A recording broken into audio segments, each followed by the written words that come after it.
네, 안녕하세요. 우리 범죄 수사 공부하신 여러분들 반갑습니다. 범죄 수사 강의 담당 이경철 강사입니다. 자, 여러분들이 이제 공부해야 될 범죄 수학인데요. 범죄 수학은 알다시피 형사법 능력 평가 대비입니다. 그렇죠? 자, 그래서 형사법 능력 평가 대비다 보니까 그러면 범죄 수학은 형사법 안에 들어있는 어떤 내용이겠네라고 생각이 들 수 있습니다. 그런데 이제 일반적으로 생각할 땐 다 그렇게 봅니다. 그런데 이제 이런 게 부분화시키면서 이제 개별화 시키자는 입장이 생긴 거고요. 그러다 보니까 이제 개별을 시키려면 어떻게 돼 있어요? 독자화 시킬 수밖에 없겠죠. 자, 그래서 이런 독자화의 문장 자체를 만들어 수밖에 없고요. 그럼 이 과목에서 이제 편제가 나올 수밖에 없겠죠. 자, 그래서 현재 우리 여러분들이 공부하는 이런 시험 과목의 어떤 변경적인 문제에 대해서 어떤 문항이 출제될 수 있을 것인지를 만들어내려면 편제가 중요하고요. 그럼 그 편제의 전제에서 무슨 목차를 말하는 겁니다. 자, 목차는 처음에 뭐가 있습니까? 범죄 수사학이라는 게 있습니다. 범죄 수사학이 뭔가? 도대체 형사법이라 그러는데 형사법 안에 숨어 있는 범죄학이라는 게 뭐냐? 그럼 형사법을 예를 들어서 현미경으로 쳐다봤어. 근데 현미경으로 쳐다봤을 때 그 안에 숨어 있는 어떤 요목조목한 내용이 있을 거 아니에요. 이게 바로 범죄학이냐? 이런 걸 생각할 수가 있겠죠. 자, 그러면서 또 우리 형사소송법의 전제에서 와서 봤더니 그래, 수사기관이라는 게 존재를 하더라. 그러면 그 수사기관이라는 근거로 가지고 이제 뭘 해야 되겠어요? 범죄 수사를 해야 됩니다. 자, 우리는 경찰의 기관에 대해서는 수사만 하는 게 아니죠. 수사 외에도 많은 일을 합니다. 그렇죠? 자, 그런데 그 중에서 수사만 하는 기관이 바로 수사기관이라고 생각하시면 되고요. 그 수사기관에서 범죄 수사의 원리를 근거로 가지고 자, 왜 이 범죄는 일어났을까? 그러니까 뭔가 가설을 낼 수밖에 없겠죠. 자, 왜 이 사람이 죽었을까? 누가 죽였을까? 라는 전제가 돼야 되는데 그럼 사람이 죽었어요. 근데 이게 누가 죽였을까? 이렇게 판단한다는 것은 어렵습니다. 왜 어려울 수밖에 없어요? 그렇죠. 그 사람이 범죄자에게 왜 죽음을 당했는지는 직접 그 사람을 잡아갖고 물어보지 않는 이상은 알 수가 없습니다. 지나가는 사람이 내 머리를 탁 때렸어요. 왜 때렸지? 절대 집에 가서 왜 그 사람이 나를 때렸을까? 나하고 일면식도 없는 사람인데 왜 내 머리를 때렸을까? 나는 절대적으로 생각할 수 없습니다. 그 사람을 불러봐야 안다는 겁니다. 자, 그래서 그런 것들이 바로 범죄세의 원리의 근거에 의해서 우리는 범죄를 봤더니요. 범죄라는 것은 계속 돌아요. 거의 대부분이. 그러니까 새로운 어떤 범죄 유형이 아닌 이상은 돌고 돌더라. 그럼 어디선가 만나는 결론이 돼 있을 거고 그 결론에 의해 가지고 결국은 명제가 나올 수밖에 없는 거죠. 그렇죠? 자, 이것은 자살이야, 이것은 타살이야, 이런 명제가 나올 것이고요. 그런 명제의 근거에 의해서 우리는 사건을 분석할 수가 있다는 겁니다. 사건이 분석이 다 돼버리면 이제 뭘 해야 되겠습니까? 그렇죠. 수사의 혐의를 잡죠. 수사의 단서라든가. 그죠? 그럼 그 단서에 의해 가지고 수사기관 체험에 의한 단서, 타인의 체험에 의한 단서, 여러분들 전부 공부하셨죠? 자, 수사기관 체험에 의한 단서와 관련돼서는 뭐 불신 검문이라든가 변사자 검시라든가, 그렇죠? 그리고 현행범 체포 관련된 내용에서 그리고 타인의 체험에 의한 단서는 고소, 고발, 자수, 신고, 투서, 진정. 자, 이런 부분에 의해서 우리는 혐의라는 게 전제에서 판단이 됩니다. 자, 그러면서 이제 우리는 현장에 출동해서 이제 감식이 중요하겠죠.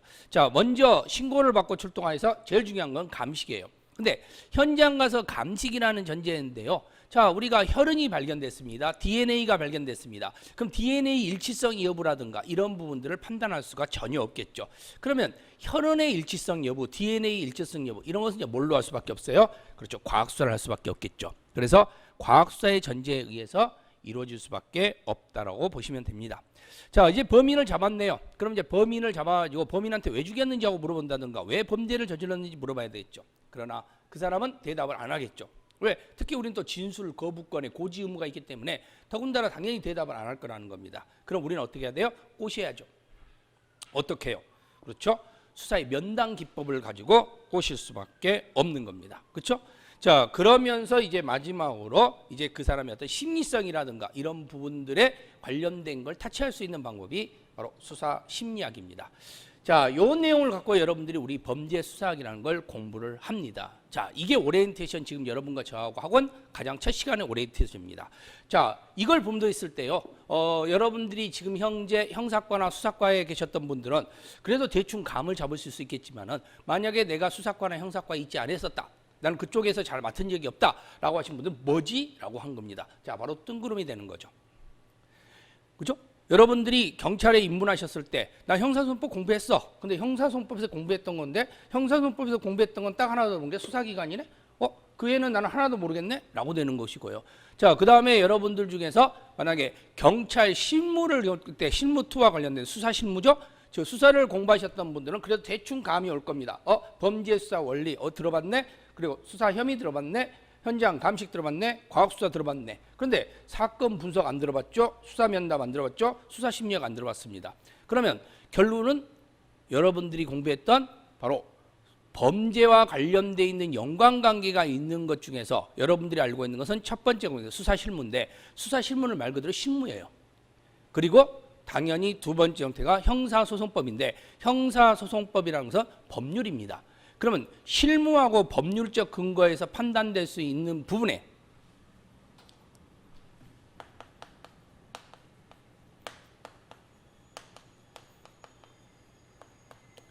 바로 이 부분에 의해 가지고 학이라는 걸 하나 만들어 놓은 거죠.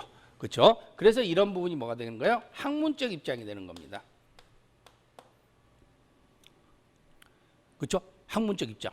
자, 그러면 우리는 실무라는 입장에서 구성될 수 있는 부분에서는 직접 내가 발로 뛰는 현상이 되는 거고 법률이라는 것은 법대로 하면 되는 겁니다. 법의 테두리 안에서 발로 뛰어라는 건데 근데 법의 틀에서 발로 뛰더라도 생각하고 뛰어라는 거죠. 그죠? 그래서 왜 범죄는 일어날 수밖에 없는가? 그리고 범죄가 일어났다면 우리는 어떤 식으로 해서 가설을 주장해서 어떻게 해서 이것을 해결을 해 나갈 것이냐 하는 규정을 갖다가 여러분들 머릿속에서 판단을 하라는 겁니다. 자, 이걸 어떻게 합니까? 공부해야죠. 그죠? 그리고 여기와 관련되어 있는 걸로서 여러분들에게 시험 문제를 출제를 하는 겁니다. 자, 그런데 하나 중요한 게 있습니다. 그러면 여러분들이 공부를 해야 될 범위는 많고요. 근데 여러분들이 지금 현재 직장 생활 하시면서 그러면서 공부한다는 것은 쉽지는 않습니다. 그렇죠? 그리고 이 과목이라는 것 자체가 여러분들이 형사와 관련되어 있는 이런 수사과의 경과지에서 나는 수사 쪽에 한번 해보고 싶다라고 하신 분들이 대부분 하실 걸로 봅니다. 그죠? 그리고 지방자치경찰제와 국가경찰제한테서 국가경찰에서 남으실 분들도 이분들이 여러분들이 아마 공부를 하실 걸로 봅니다. 그렇다면은 결국은 이 문장의 학문적인 형태에서 뭐 어렵게 출제하고 이렇게 할 수는 없습니다. 자, 그러면 여러분들이 지금 가지고 있는 교재를요, 어려운 부분을 가지고 여러분한테 시험 문제를 출제하는 게 아니라 거기 안에서 바로 기본적 내용입니다. 아시겠죠? 그래서 제가 수업 시간에 기본적 문장들을 말씀을 드릴 거예요. 그래서 이 기본적 문장의 유형으로 여러분들이 공부하시면 됩니다. 그러니까 웬만하면 암기하시려고 할 필요는 없고요. 좀 생각을 좀 하시면 돼요. 아, 약간의 말은 어렵습니다. 그러면 이게 왜? 이걸 어떻게 풀어갈까? 아, 여기서 숨어있는 뜻은 이런 뜻이었구나. 그러면 이렇게 해서 해결을 해야 되겠구나. 자, 여러분들이 예전에 그 경찰의 꿈을 꾸셨던 분들이라면 어렸을 때 뭐 우리가 솔록 홈즈라는 그 책도 보셨을 거고요. 그리고 영화도 좀 보셨을 텐데요. 자, 바로 홈즈가 하는 그 역할을 생각하시면 됩니다. 그러면 홈즈라는 사람은 어떤 범죄가 일어났을 때 추리를 합니다. 그죠? 단정을 할 수는 없으니까. 자, 왜 죽였을까? 왜 이 사람이 여기서 죽어 있을 수밖에 없었을까? 그리고 범인은 지금 여기서 지금 가게에 앉아 있는 손님은 여러 명인데 그 손님들이 범인이 한 명일 건데 그럼 그 손님들을 상대로 다 면담을 합니다. 면담을 하면서 그 중에 거짓말한 사람이 누구인가? 이것을 찾아내는 방법. 이게 바로 소위 말하는 범죄 수사학이라는 과목이라고 생각을 하시면 됩니다. 그러니까 실무라는 것 자체에 대해서요. 우리가 수사 실무라는 경우에 대해서는 이런 문장들 자체는 이게 밖으로 새나가면은 범죄자들이 이걸 배우게 될 것이고 그러다 보면은 완전 범죄와 관련된 문제가 발생될 거다라는 문제점을 많이 대두를 합니다. 이건 왜? 실무기 때문에 그렇습니다. 직접 어떤 행위이기 때문에. 그렇지? 그러면 결국은 적들이 어떻게 하는가를 보고 아, 나는 이렇게 대처하면 되겠구나. 이런 걸 볼 수가 있다는 거예요. 그래서 수사기관이 하는 대처 방법을 보고 이렇게 대처하면 된다는 건데 범죄 수사학은 여기에 관련되어 있는 것을 학으로 한번 생각을 해보기 때문에 이 부분은 적들이 즉 범죄자들이 배울 수가 없겠죠. 그렇죠? 자기들의 어떤 범죄적 심리를 우리가 그걸 파악해내서 찾아내는 거기 때문에요. 그래서 오히려 이 부분보다는 바로 이 부분이 학문적이고 그리고 이 부분을 좀 공부를 해놓는다면 결국은 실무와 학이 연관돼 가지고 범인을 잡는데 상당히 큰 역할을 할 수 있을 걸로 보이는 과목 중에 하나다라고 보시면 될 겁니다. 자, 다른 거 필요 없습니다. 어렵지 않다. 그러니까 어렵지 않기 때문에 여기에 나와 있는 이 문제 내용이라든가 이것만 잘 정리하신다면 그러면 여기에서 다 거의 출제가 된다라고 생각을 하시면 됩니다. 지금은 많은 책들이 없기 때문에요. 이런 것부터 여기저기 뽑아내기는 어렵습니다. 그래서 여러분들이 이 문장에만 이해를 잘 해두신다면 충분히 합격하실 수 있는 점수는 나온다. 이렇게 자신감을 가지고 여러분들이 범죄 수사학에 여러분들이 입문하셔서 공부를 하시면 될 것 같습니다. 자, 그러면 다음 강의 시간에요. 이제 본격적으로 수업을 이어서 진행하겠습니다. 네, 안녕하세요. 자, 이제 범죄 수학에 관한 내용들을 가지고 여러분들이 이제 공부를 한번 해볼게요. 이제 범죄 수사학이라 그러면 범죄 수학이라는 전제는 처음에 1장에 나와 있는 게 범죄 수사학입니다. 그렇죠. 지난번 제가 처음 강의할 때 오리엔테이션에서 말씀을 드렸을 겁니다. 범죄 수학이라는 것 자체가 과연 뭔가라는 것이 이제 중요성의 문제인데요. 자, 우리는 어떤 행위가 이루어지겠죠. 그렇죠? 자, 즉 예를 들어서요. 나쁜 짓을 했습니다. 그렇죠? 그럼 어떻게 해야 되겠어요? 혼을 내야 되겠죠? 그렇죠? 자, 근데 모든 나쁜 짓을 다 혼내는 건 아니죠. 왜? 바로 이 나쁜 짓은 범죄가 돼야 됩니다. 그리고 혼을 낸다 그랬는데 혼을 내는 것도 모든 방법으로 혼을 내는 방법은 있는 건 아닙니다. 그렇죠? 예전에 뭐 곤장 때리고 이런 건 아니잖아요. 자, 그렇다면 이것은 형벌이라는 겁니다. 자, 그러면 여기까지 봤을 때 여러분들이 많이 들어본 소리죠. 자, 나쁜 짓은 범죄고요. 그 범죄에 대해서 형벌이라는 전제로 간다. 자, 그러면 결론은 범죄라는 것은 형법이고요. 형벌이라는 것도 형법입니다. 그렇죠? 자, 그러면 이때 이 범죄를 이 형벌이라는 마을로 가져다주는 역할을 해야 됩니다. 그 역할을 하는 것이 바로 소송법이라는 게 되겠죠. 그러면 이때 이 역할의 소송법은 우리는 뭐라고 부르죠? 형사소송법이라고 이야기를 합니다. 자, 그러면 여기까지 전제해서 이 형법과 형사소송법 이걸 우리는 뭐라고 얘기합니까? 이걸 형사법이라고 이야기를 합니다.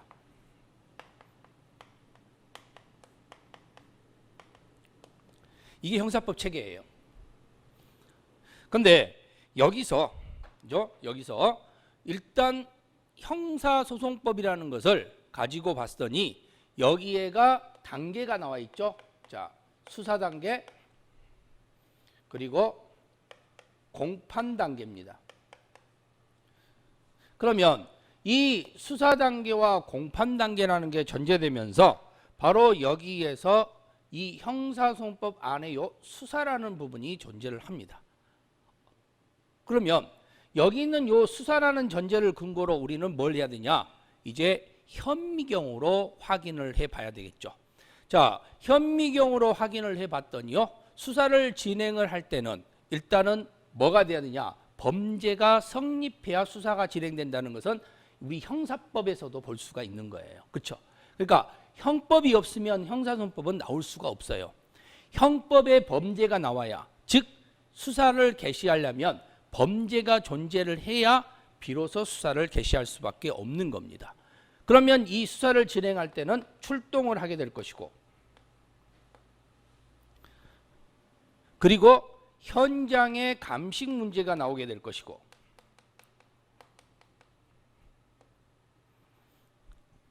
그리고 본격적 수사를 진행할 거고, 그죠? 뭐 탐문 수사를 한다든가 아니면 감수사, 연고감이나 지리감 형태도, 또 알리바이 같은 수사도 해야 되겠죠. 자, 이런 본격적인 수사를 진행하면서, 그리고 나서 우리가 소위 말하는 임의수사와 강제수사라는 전제의 수사 절차 과정이 들어가게 될 겁니다.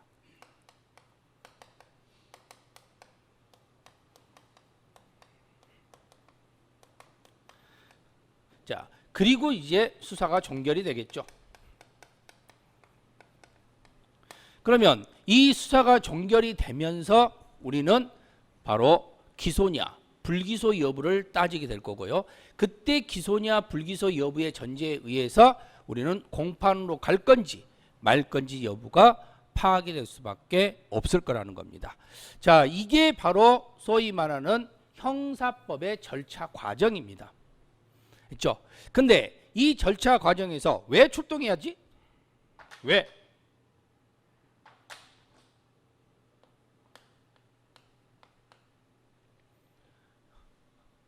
왜 출동을 해야 되냐는 거예요. 안 갈 수도 있는 거 아니야. 신고받으면 출동하라. 왜 해야 되는 거지? 자, 현장 감식 어떻게 하지?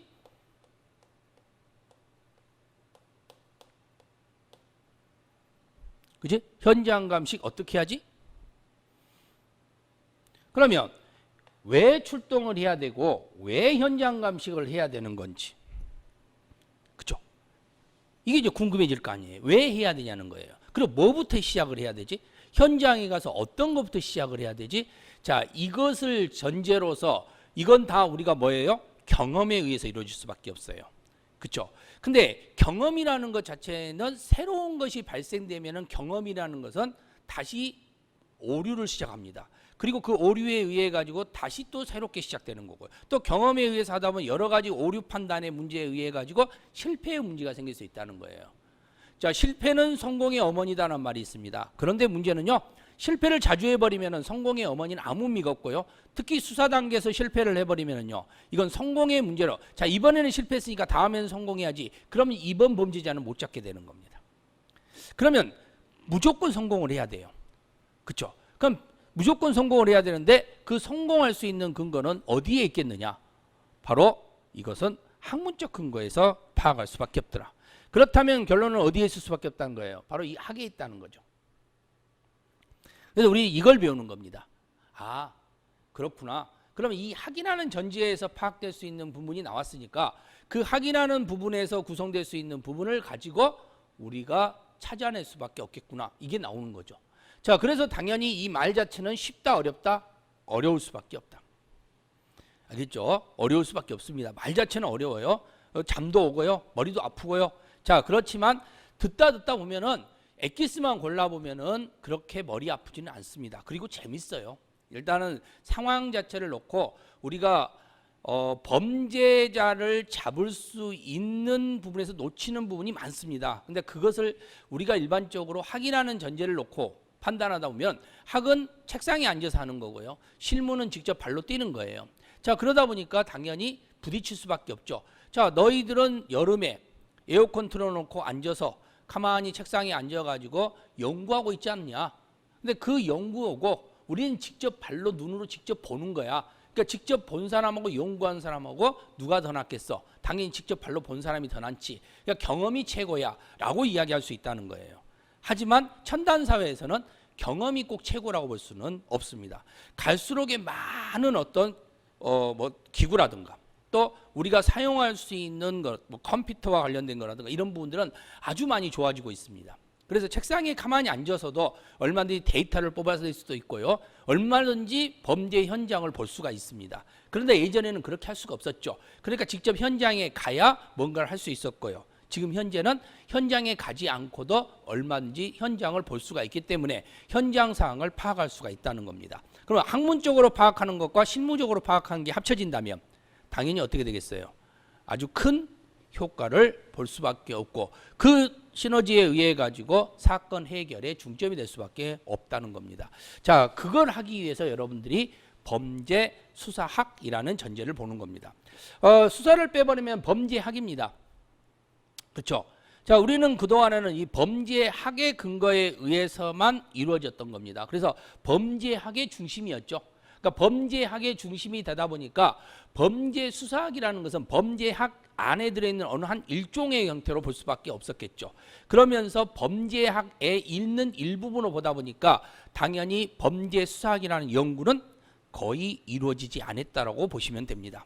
그런데 몇 년 전부터 이제는 범죄 수사학이라는 것이 중요하다는 게 느껴지고요. 그래서 그 범죄 수사학이라는 것 자체의 중요성을 가질 수밖에 없게 된 거죠. 그러나 아직까지도요. 범죄학 학자들이 나와가지고 이야기를 많이 합니다. 어떤 범죄가 일어났을 때 범죄 수사학 학자들이 나와서 이야기하지는 않습니다. 그래서 아직까지도 이 범죄 수사학 쪽의 입장에서 보면은 상당히 뒤처져 있는 거고요. 아직 학문의 연구라든가 이런 부분들도 그렇게 크게 앞당겨서 어떻게 앞으로 가서 발전적이라고 보기에는 아직까지는 아니라는 겁니다. 그러나 앞으로는 계속해서 이게 발전화가 될 것이고 그리고 독자적 학문에 의해 가지고 계속 이게 커 나갈 수 있을 거예요. 그럼 이게 커 나가려면 바로 여러분들의 힘이 받쳐줘야 되겠죠. 그렇죠? 그래서 범죄학 분야가 아닌 범죄 수사학이라는 분야에서 여러분들이 따로 판단을 하셔가지고 범죄 수사학 분야와 관련돼서 결국은 범죄 사건을 해결을 많이 할 수 있다면 그러면 결국은 범죄 수사학이라는 것도 당연히 커질 수밖에 없을 걸로 봅니다. 자, 그러면 이제 범죄 수사학이라는 전제를 놓고 보면은요, 어떻게 편제가 되어 있는가? 자, 간단하게만 좀 보겠습니다. 자, 우리는 사건이 발생을 합니다. 그렇죠? 사건이 발생을 하게 되면은요, 그럼 어떻게 되겠어요? 이제 초동 조치를 취할 수밖에 없죠. 그러니까 일단 신고가 들어오면은 먼저 출동을 할 수밖에 없다. 이렇게 볼 수가 있는 겁니다. 그렇죠? 자, 이게 바로 우리가 초동 조치라는 전제가 되는 거고요. 자, 그리고 나서 이제 현장 감식에 의해서 현장에 출동해서 현장 감식을 해야 되는데, 자, 이 감식이라는 것은 어떻게 이루어진다 했습니까? 과학 수사에 의해서. 그렇죠? 과학수사에 의해서. 그래서 우리는 이제 과학수사와 관련되어 있는 전제에서 보면은요, 뭐 생물학적 방법, 물리학적 방법, 화학적 방법의 전제에 의해서 시작을 해야 되겠죠. 그래서 생물학적 방법, 물리학적 방법, 화학적 방법의 전제에 의해서 결국은 현장 감식이라는 게 구성될 수밖에 없다. 그래서 현장 감식에 의해서 과학수사라는 게 전제되는 거고요. 자, 그 다음에 이제 사건을 분석을 하는 부분이 나오게 됩니다.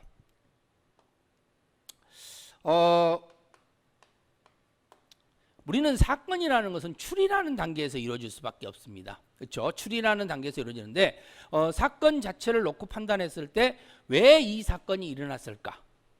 근데 그 사건의 근거는 여러 가지 전제에 의해서 봐야 돼요. 자, 쉽게요.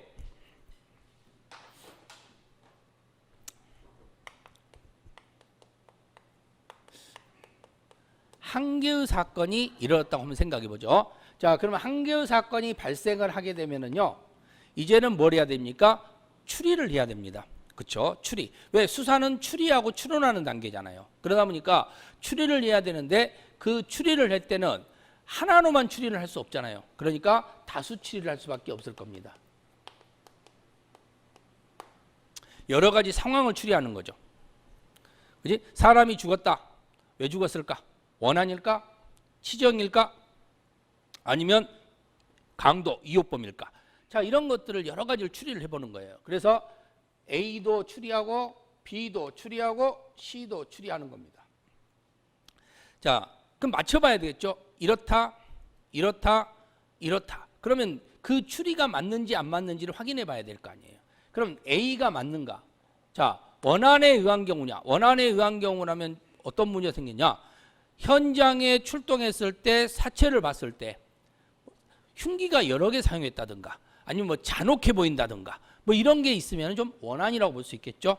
자, 그 다음에 강도범이다 그러면은 흉기가 한 개가 사용됐다든가 이런 어찌 보면은 좀 잔인한성이 좀 떨어진다 이렇게 볼 수 있을 거고요. 자, 그 다음에 뭐 치정에 의한 경우다. 그럼 치정에 의한 경우라고 판단한다면 어떤 성관계를 했는가 안 했는가 이런 관계에 대해서 옷이 벗겨져 있는가 안 벗겼는가 뭐 이런 것들 이런 부분들을 그냥 어느 정도 이제 추리를 해 나가는 겁니다. 자 이렇게 가다 보면은 이제 뭔가 보이겠죠. 그러면 한 개로 추론을 하면 되겠죠. 그렇지? 그럼 하나로 추론한다는 것은 이제 뭐예요? 자 예를 들어서 원한에 의한 살인 사건 같더라. 자 그럼 이제 원한에 의한 살인 사건이라는 것이 이제 추론이 됐고요. 그러면 여기 방향으로 이제 뭐 해야 되는 거예요? 수사가 진행이 돼야 되겠죠. 자 그러면 이런 전제를 우리는 다 바로 추리라고 이야기를 하는 겁니다. 자 이때 여러 가지로 추리하는 전제를 우리는 연역적 추리라고 이야기를 하고요. 한 개로 추론하는 형태를 귀납적 추리라고 이야기를 하는 겁니다. 그렇죠? 그러니까 연역적 추리는 수사기관의 어떤 판단이에요. 수사기관 입장에서 이걸까라는 수사기관의 심증을 형성하는 단계에 불과하는 거고, 그리고 귀납적 추리는 증명하는 단계라고 생각을 하시면 되고요. 여기는 형성하는 단계, 뭐 만들어내는 단계 이렇게 생각을 하시면 되겠죠.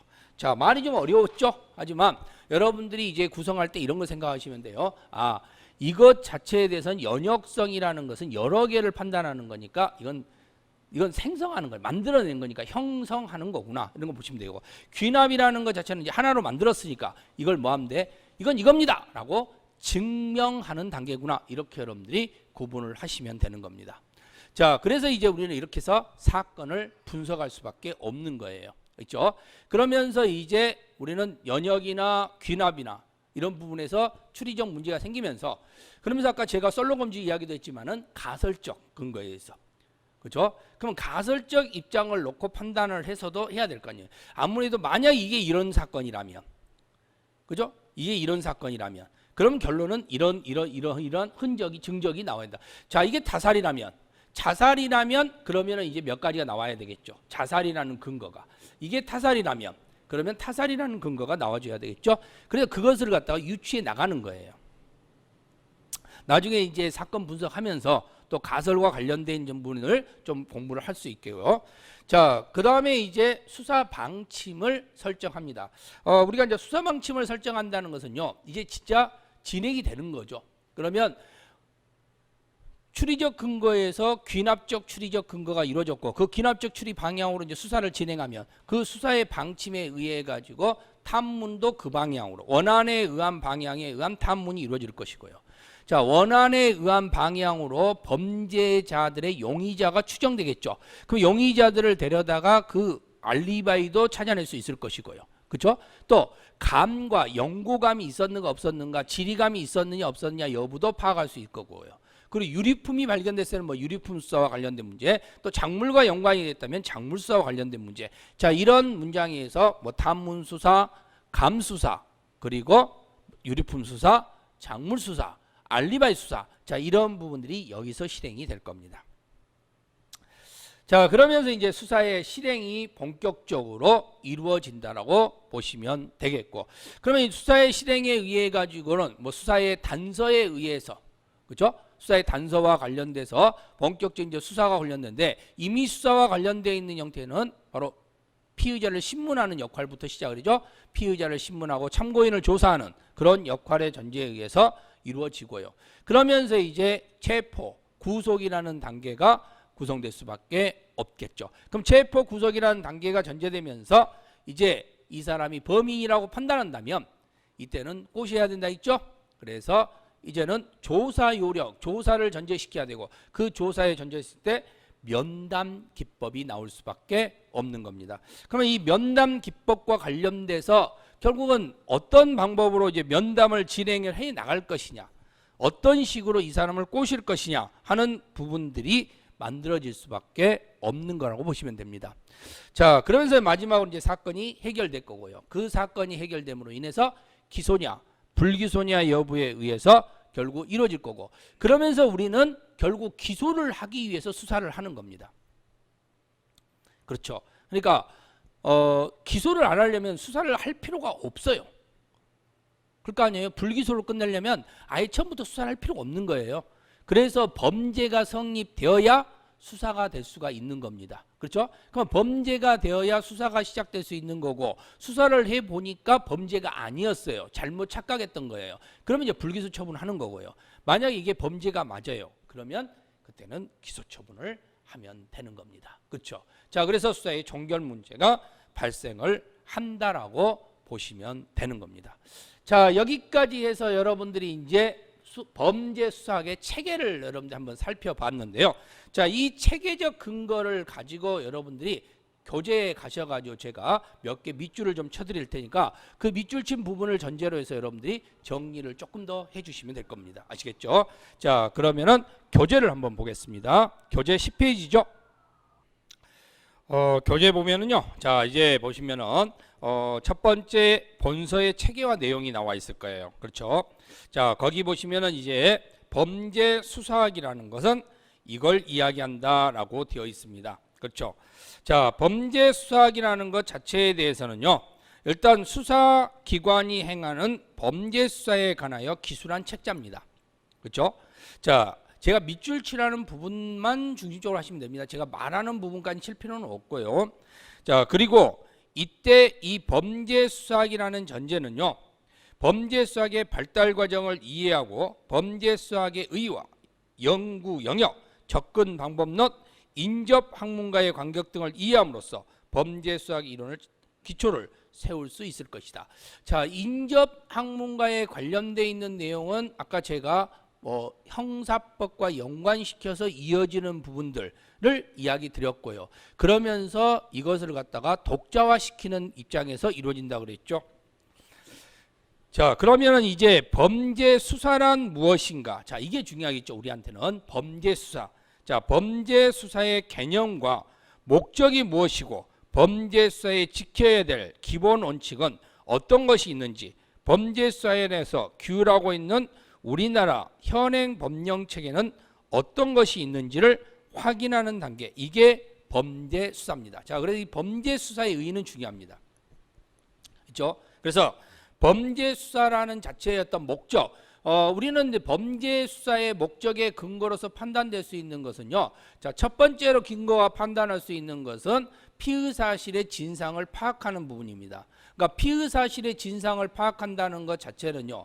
일단 피의 사실의 진상에 규명이 되는 거니까 이 범죄가 일어나는 사실의 진상적 여부를 판단한다고 생각을 하시면 돼요.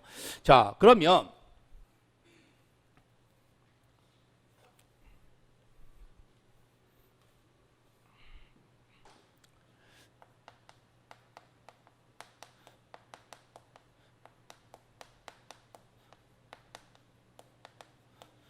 피의 사실의 진상을 파악을 해서 그 피의 사실의 진상을 파악을 한 다음에 우리는 뭘 했냐? 결국은 이 사건에 대해서 공소를 제기를 하는 겁니다. 그렇죠? 그러면 피의 사건의 진상을 파악하면서 공소 제기를 진행해서 그 공소 제기에 의해서 유죄 판결을 하는 거예요. 그러면 이때 피의 사건의 진상을 파악한다는 것은 혐의와 관련되어 있는데 그때 혐의는 주관적 혐의를 가지고 시작을 한다 그랬죠. 그러면서 객관적 혐의로 나간다라고 보시면 됩니다. 그러니까 주관적 혐의에 의해서 객관적 혐의로 나간다. 자, 그러면 여기서 말하는 이 주관적 혐의라는 입장에서 판단될 수 있는 것은 이게 어찌 보면 경험이죠. 경험. 그렇죠? 어떤 사건이 일어났다. 그 사건 현장에서 옆구리에 칼이 찔려 있더라. 그 옆구리에 칼 찔려 있다면 자, 내가 오랜 형사생활을 해본 동안 옆구리에 칼 찔려서 죽은 경우는 타살성이 높더라. 그러면 일단은 타살성의 기준을 가지고 수사를 진행할 수가 있다는 겁니다. 그러면서 이제 수사의 진행 자체는 객관적 혐의, 즉 타살이라는 것 자체를 찾아가야 되겠죠. 그리고 만약에 이게 타살이 맞다면 공소 제기를 해야 될 거고요. 그리고 그 공소 제기에 의해서 유죄 판결을 받게 할 목적인 궁극적 목적이 존재를 해야 되겠죠. 이거 하려고 하는 거죠. 그렇죠? 이거 하려고 진행을 하는 거다. 이렇게 여러분들이 생각을 하시면 됩니다. 자, 이게 바로 범죄 수사와 관련되어 있는 내용입니다. 자, 그러면서 이제 우리는 또 수사기관을 봐야 돼요. 그럼 수사는 누가 하느냐? 아무나 다 하는 건 아닙니다. 그렇죠? 수사기관이라는 게 있고요. 수사기관이라는 것은 여러분 알다시피 검사와 그리고 사법경찰관리가 존재되는데 그 사법경찰관리에서는 일반 사법경찰관리와 그리고 특별사법경찰관리로 구분이 되고 있고요. 지금 요즘에 이제 이슈와 문제가 많이 되고 있는 것이 바로 수사권 조정과 관련돼 있는 문제죠. 자, 검경 수사권과 관련돼 있는 문제에서 발생되는 문제점. 자, 이런 문제점까지 이 부분에서 다룰 수가 있겠죠. 자, 그리고 이제는 제2편 수사의 이론으로 가서 봤더니 이때는 뭘 전제했냐면 그러면 이제는 우리가 범죄 수사가 뭔가는 공부했으니까 그럼 이제 범죄 수사가 왜 가능한지, 그렇지? 그러니까 범죄 수사는 왜 가능한지를 갖다가 판단해야 되고요. 그때 범죄 수사라는 것은 일반적으로 우리는 완전 범죄는 없다 그러죠. 자, 범인이 범죄를 저지르면은요 반드시 흔적을 남길 수밖에 없다. 그렇죠?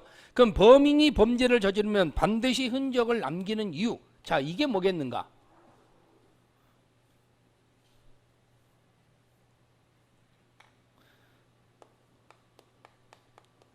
인간 행동이다.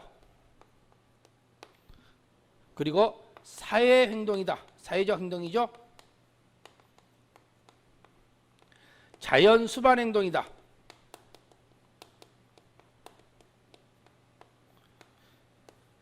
그러니 인간이 저지른 행위니까 반드시 흔적을 남길 수밖에 없다는 겁니다. 제가 이 교실에 왔다 갔다 그러면 나의 흔적이 여기 나올 수밖에 없죠. 뭐 타액이 묻어 있다든가 손을 잡음으로 해서 지문이 묻어 있다든가 이런 부분들이 발생되는 거고요. 사회적 행동이라고 판단하는 것은 누군가가 나를 본 사람이 있다는 겁니다. 목격자가 있을 수 있다는 겁니다.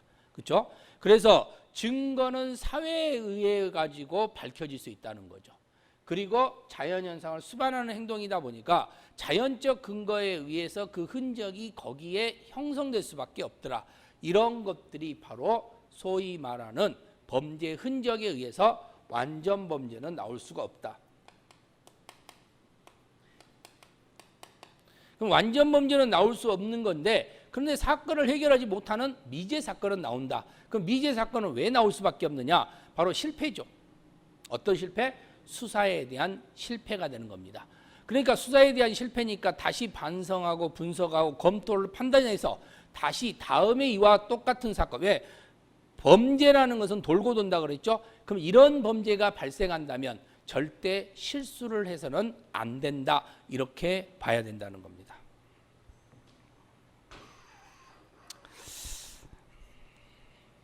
자, 그래서 범죄 흔적을 필연적으로 남길 수밖에 없다라고 되어 있습니다.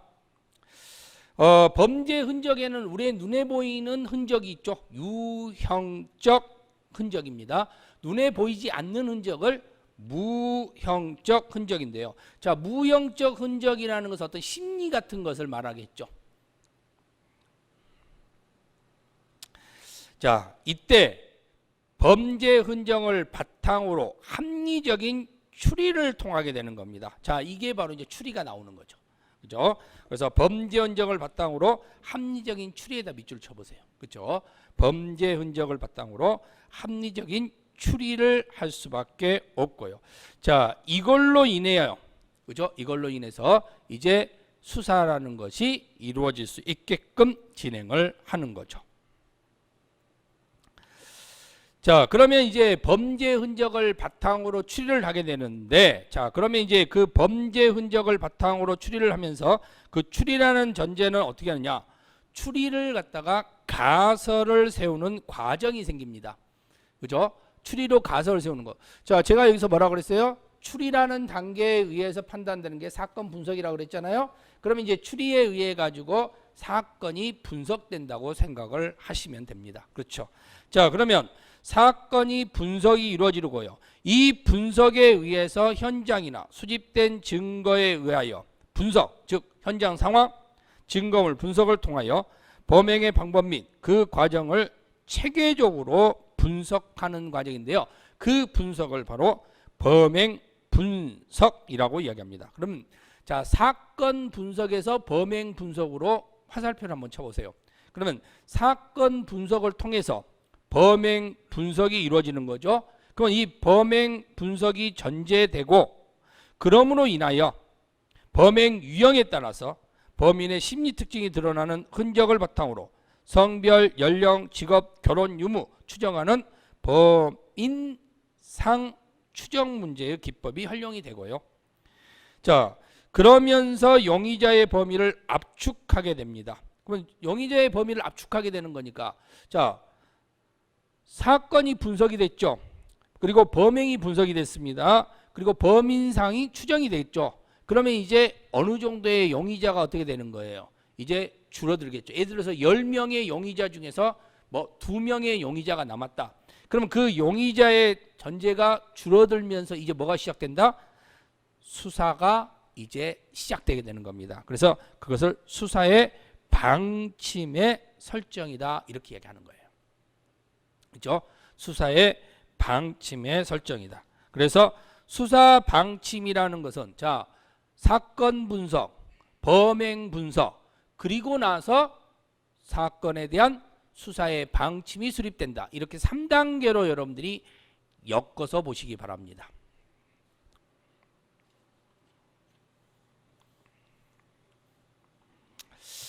자, 뭐 수사의 단서와 관련되어 있는 부분이 형성되는데요. 우리는 이제 수사의 단서 이러면 수사의 단서라는 전제는 어디서 구성됩니까?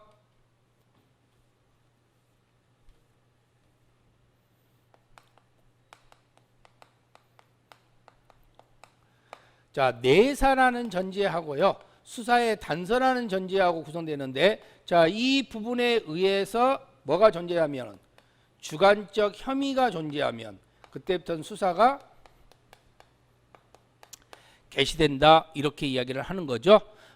그러면 이제 내사라는 단계가 구성되어 있고 수사의 단서라는 전제인데 수사의 단서가 수사기관 체험에 의한 단서 그리고 타인의 체험에 의한 단서 이렇게 구성된다고 볼 수가 있어요. 그럼 수사기관 체험에 의한 단서와 관련되는 것은 바로 불신검문, 변사자 검시 그리고 현행범 체포 이렇게 세 가지 전제에서 판단하겠고요. 자, 타인의 체험에 의한 단서는 고소, 고발, 자수, 신고 등이죠. 자, 이렇게 해서 타인의 체험에 의한 단서를 이룬다라고 말씀을 드렸습니다. 고소, 고발, 자수, 신고 등. 그래서 수사기관 체험에 의한 단서와 타인의 체험에 의한 단서를 구분화시켜 가지고 여러분들이 정리를 좀 잘 해두시면 됩니다. 내사라는 것 자체에 대해서는요. 내사에 구성될 수 있는 것은 우리가 보통 이제 뭐 첩보 내사라든가 그죠? 첩보와 관련된 거. 그다음에 누군가가 알려주는 진정 내사가 있죠. 그죠? 진정내사. 그다음에 신고 내사. 그다음에 비신고 내사. 그죠? 그래서 이런 신고라든가 비신고라든가 이런 부분까지 해서 이런 네 가지적 내사에 의해서 내사가 개시돼서 내사가 종결이 되는 경우. 그렇죠? 그래서 내사 종결은 수사 종결하고는 상관은 없습니다. 이것은 수사 개시 이전 단계에서 하는 거기 때문에. 그래서 내사와 관련되어 있는 것, 단서와 관련되어 있는 것. 자, 이거에 의해서 결국은 범죄 혐의는 주관적 혐의라고 그랬죠. 객관적 혐의가 아닙니다. 주관적 혐의에 의해서 수사가 개시된다. 자, 수사의 단서에다 동그라미 치시고요. 단서 동그라미. 그리고 밑에 내사 동그라미죠. 자, 내사 동그라미 하시고요. 그리고 바로 밑에 보시면은 범죄 혐의가 있다고 사료되면 정식적으로 수사를 개시. 여기다 밑줄 쳐보세요.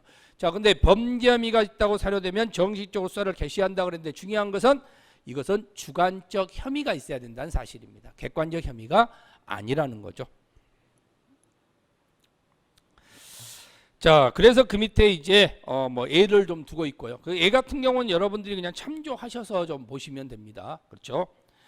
그리고 이제 과학수사와 관련되어 있는 부분에서 구성되는데 과학수사에 여러분들이 뭐 잘 알다시피 요즘에는 이제 어떤 범죄가 일어났을 때 결국은 CSI, 그렇죠? 결국은 과학수사반이 출동을 해서 그 사건 현장을 먼저 답습을 하게 되는 거죠. 다 전제를 다 확인해야 될 거 아니에요. 그래야 거기에서 나오는 어떤 흔적이나 이런 부분을 가지고 범죄 사실을 밝혀내는 겁니다. 많이 발전이 되고 있는 부분이 있죠. 그래서 여러분들이 언론이나 이런 곳에서 좀 이슈가 많이 됐던 사건들이 바로 마약 사건이고요. 근데 그런 마약 사건과 관련돼서 예전에는 소변, 그러니까 보통 이제 소변과 관련돼서 채취를 해가지고 마약 여부를 확인했는데요. 근데 우리는 소변과 관련돼 있는 부분들은 거의 72시간 정도에서 게임이 오버가 됩니다. 그러면 72시간이면 3일밖에 안 돼요. 그럼 3일간 마약을 안 했더라면은 안 나온다는 거죠. 자, 그래서 요즘에는 그 과학수사의 발전성에 의해 가지고 이제 모발, 그죠? 그러니까 모발에 의해 가지고 결국은 확인이 가능할 수 있게끔 만들었다는 겁니다. 그래서 채모라든가 이런 부분을 가지고도 이제는 언제 마약을 했는지 여부 같은 거 이런 부분들, 특히 필로폰이라든가 그다음에 엑스터시, 그죠? 엑스터시, 그리고 대마. 자, 이런 부분들은 모발에 의해 가서 수개월이 지나더라도 확인이 가능할 수 있게끔 현재 이루어지고 있다는 겁니다. 그만큼 과학수사는 많이 발전됐고요. 자, 전 세계적으로 놀라운 게 우리나라에서 발전성이 가장 빨리 왔던 것은 또 DNA죠. 그렇죠? 그러니까 DNA와 관련되어 있는 부분에 대해서 전 세계를 깜짝 놀라게끔 하끔 우리나라는 발전성이 많이 왔어요. 화성 연쇄 살인 사건이 일어나던 90년도 초반기에 만약 우리나라가 지금처럼 DNA가 발전됐더라면 아마 화성 연쇄 살인범은 잡았을 겁니다. 그런데 아쉽게도 그때의 DNA를 우리는 이렇게 발전성은 그때는 별로 없었어. 근데 그 이후에 몇 년 사이에 DNA 발전성이 컸고요. 그러면서 그 DNA 발전성에 의해 가지고 결국은 우리나라에서 그 DNA 발전성의 근거가 다른 나라보다도 많은 성과를 갖게 되었다는 겁니다. 그리고 또 우리 그 디지털 포렌식이라는 방법의 근거에 의해서도 이것도 이제 지금 상당히 발전성이 많이 이루어져 가지고요. 디지털 포렌식이라는 방법에 대한 수사 기법 전제도 지금 과학 수사 기법에서는 상당히 많이 활용이 되고 있는 거라고 보시면 되겠죠. 그래서 현재 입장에서는 과학 수사는 많은 발전을 지금 이루었다라고 여러분들이 보시면 될 겁니다. 아시겠죠? 그래서 우리나라 과학수사는 다른 나라에서도 상당히 지금 배우러 오고 있고요. 동남아 지역 같은 데서도 지금 많이 우리나라로 지금 배우러 온다는 것도 여러분들도 잘 알고 계실 겁니다. 그렇죠? 거기선 자부심을 가지셔도 되죠. 예전에 우리 동남아 사건에서요, 쓰나미 사건이 있을 때 그때 그 우리나라 사람들이 동남아 여행 가지고 많이 사망을 했고요. 그럼 이제 우리나라 사람 사체를 찾아야 될 거 아니에요? 그래서 DNA로 우리나라 사람을 찾았던 그 사례에 의해서 우리나라가 많이 DNA라는 기법이 많이 동남아 쪽에 알려졌죠. 그러면서 이제 그 동남아 쪽에서 우리나라 기법을 배우러 이렇게 오게 된 거죠. 자, 그리고 또 우리 이 과학수사라는 전제에서 많이 또 구성할 수 있는 부분인데요. 이 과학수사에 판단될 수 있는 부분들은 여러 가지 뭐 거짓말 탐지기라는 방법도 있고 뭐 성문 감정도 있고, 그죠? 이런 방법들까지 여러 가지 방법들이 구성돼서 지금 많이 또 지문 감식도 지문도 예전에는 뭐 전체적 지문이 다르지만 요즘 쪽지문과 관련돼 있는 부분에 대해서 우리는 지금 현재 쪽지문 갖고도 찾아낼 수 있는 그런 부분들이 지금 이루어지고 있다라고 생각을 하시면 됩니다. 우리 그 한동안에 이제 그 범죄와 관련돼서 이제 프로파일러라죠. 프로파일러에 의해 가지고 상당히 이제 그런 부분에서 연구가 많이 이루어져서 그 부분 프로파일러라는 전제에 의해 가지고 수사 기법이라든가 그런 부분들이 활동성을 많이 띄었습니다. 그 이후에 그보다 더 훨씬 지금 앞서가는 과학수사적 기법의 근거에 의해서 지금 이루어지고 있다고 생각을 하시면 될 겁니다. 자, 그래서 이때 과학수사라는 방법들이 쭉 나와 있으니까 그냥 참조만 하시면 되죠. 지문 감식도 있고요. 그죠? 그리고 법의학적인 사체 부검대, 그다음에 족흔적 감식. 족흔적 감식 같은 경우는 뭐 족적이라든가 타이어 흔적. 우리 보통 자동차에 있는 타이어의 문형이라든가 신발에 있는 이런 문형이라든가 이런 경우들이요. 이런 문형들이 뭐 35,000가지, 뭐 4만 가지 이런 것들을 전부 다 컴퓨터에다 입력시켜 가지고 결국은 스퀴즈 마크 같은 거 있죠. 스퀴즈 마크 같은 형태가 발견된다든가 할 때 거기에서 파악을 할 수가 있다는 겁니다. 이 마크는 어떤 차량에 의한 마크다라는 것까지도 판단할 수 있고요. 신발 모양만 봐서라도 이건 어느 제품의 어떤 신발이라는 것까지도 판단이 될 수 있다는 거. 상당히 그 정도까지 발전되어 있다는 걸 아시면 되겠고요. 자, 유전자 감식은 방금 우리가 이야기했죠. DNA 감식과 관련된 겁니다. 그다음에 성문 감정 관련된 거, 총기 감정. 뭐 군사와 관련돼서는 뭐 우리나라는 뭐 총을 사용하진 않으니까 일반적으로. 근데 군사와 관련돼서 이제 총기 문제가 많이 생기죠. 총기 사고와 관련됐기 때문에 이런 총기 감정 문제들. 그리고 문서 감정 관련된 문제 있습니다. 그다음에 거짓말 탐지기. 그러면서 이제 체면 수사죠. 목격자들의 체면을 읽어서, 그죠? 목격자들의 체면을 읽어서 유일한 목격자가 있는데 그 목격자가 결국은 차량 번호가 잘 생각이 안 나요. 왜? 상당히 오랜 시절이다 보니까. 그럼 그 시절로 돌아가서 차량 번호를 생각할 수 있게끔, 그죠? 그리고 범죄자의 얼굴을 생각할 수 있게끔 이렇게 만들어주는 것이 바로 체면 수사라고 생각을 하시면 됩니다. 그러니까 체면 수사는 범죄자를 안 쳐다놓고 범죄자한테 너 그날 뭐 했니라고 물어보는 게 아니라는 겁니다. 체면은요, 얼마든지 자기가 바꿔버릴 수가 있습니다. 그러니까 완전히 이렇게 잠이 푹 든다는 게 아니라는 거 생각을 하시면 되죠. 그래서 범죄자를 대상으로 하는 게 아니라 목격자를 대상으로 하는 경우, 피해자를 대상으로 하는 경우, 이런 경우를 바로 우리가 체면 수사다 이렇게 이야기하고 있다고 보시면 되겠고요. 자, 그런 절차를 거쳐서 또 하나 이런 것이 바로 이제 수사 절차죠. 수사 절차는 뭐 형사소송법상의 근거에 의해서 여러분들 알다시피 임의수사하고 강제수사 부분으로 이루어질 겁니다.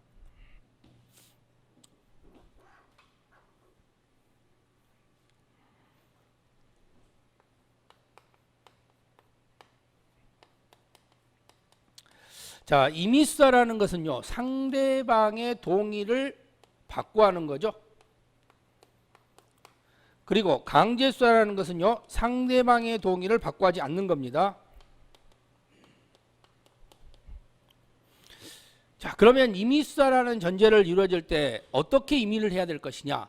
상대방이 존재를 해야 되겠죠. 그러면 상대방은 두 종류가 있는 겁니다. 바로 좋은 놈과 나쁜 놈인데요. 자, 우리가 보통 나쁜 놈, 좋은 놈 그랬을 때 나쁜 놈은 참고인이라고 생각하시면 되고요. 아니고 좋은 놈은, 나쁜 놈은 피해자라고 생각하시면 됩니다. 그래서 참고인은 조사를 한다 그러고요, 피의자를 신문한다 그러죠. 그죠? 그러니까 수평관계에서는 조사란 말을 써요. 수직관계에서는 신문이라는 말을 쓴다고 생각을 하시면 됩니다.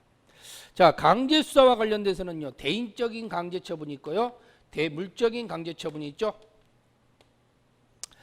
대인적인 강제처분인 경우에 대해서는 체포라는 것이 존재하고요, 구속이라는 게 존재합니다.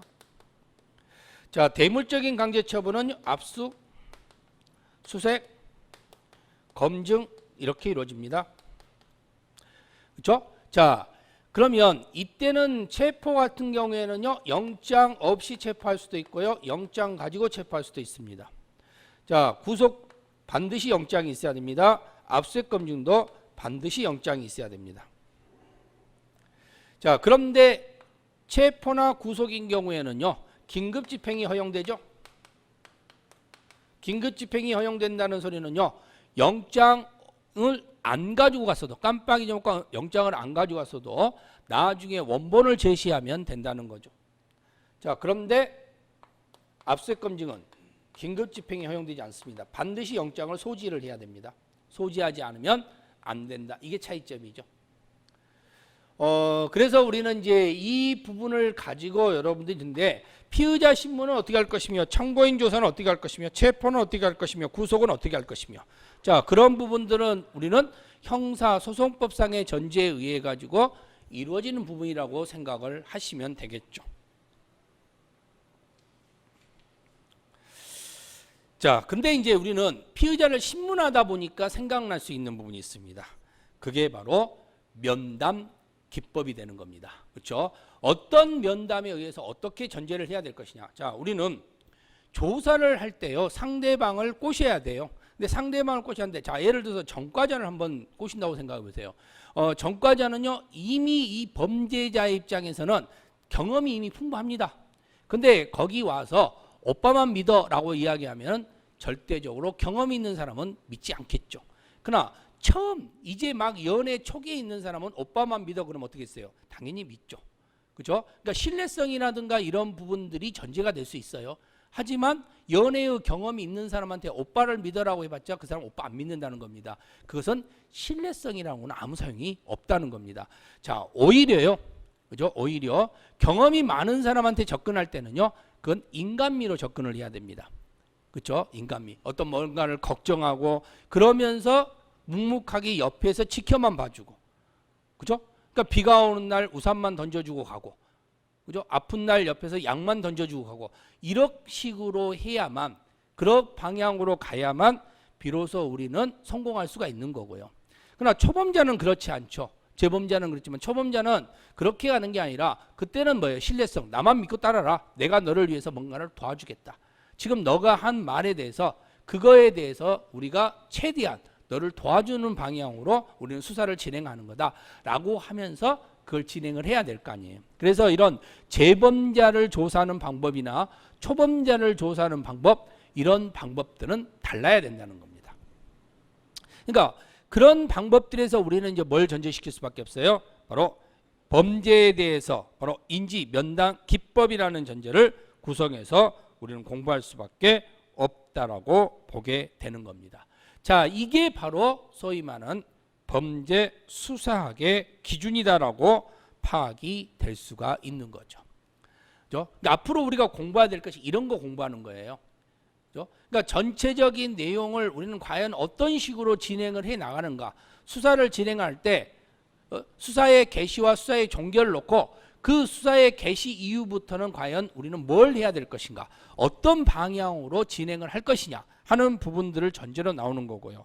자, 그러면서 그 근거에 의해서 여러 가지 물음이 있을 텐데요.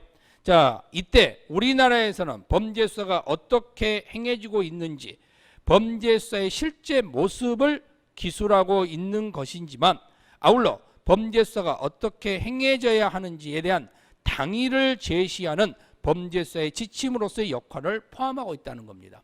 그러니까 현재 지금 우리 눈에 보이는 것뿐만 아니라 눈에 보이지 않는 것까지, 앞으로 우리가 해야 될 대체 능력까지 바로 공부하는 것이 범죄 수사학이다라고 지금 우리는 이야기를 하고 있는 겁니다.